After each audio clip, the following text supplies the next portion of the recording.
last season was all about selflessness and that Peter's sacrifice is going to have repercussions, which takes us to a really kind of important theme that we wanted to get into this year, which is about, you know, connection and impact, and what impact do you have on people's lives and what impact do they have on you. What kind of control do you have over your destiny and your world and your fate? To what extent do your choices really matter?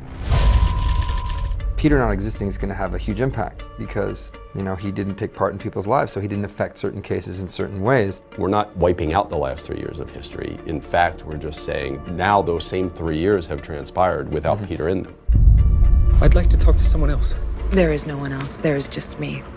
It's the Fringe we know, without Peter, essentially. It kind of highlights what happens when somebody that was a part of your life and that was integral, you know, to how you operate and how you thought about things is no longer there. There's a cohesiveness to the team, a sense of family that was there when Peter was there, that isn't there. This whole place has felt funny for the last week. Walter, it's been a week since we agreed to work with the other side. And that's another thing.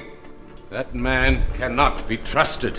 Because Peter made the great sacrifice, in a sense, to create this bridge in the finale of season 3, we now have a no man's land where the people from both sides can meet and interact and, in fact, cross through.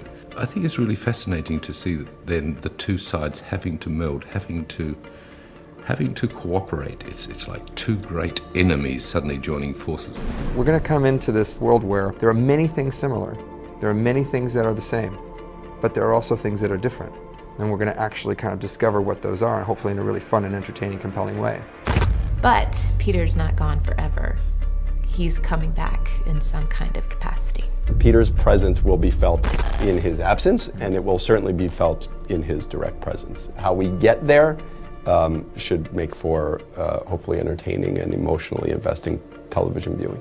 I think it's good that they took the time to explore and took the time to show this story without that guy to satisfy that cliffhanger, because it is a big thing and it did kick off a lot of conversation and freak a lot of people out, and I think it's good that it freaked people out. I mean, that's sort of the fun of a show like this, is that when you can really catch people off guard and push the envelope of however it is that we're telling the stories, I think you're doing a good job.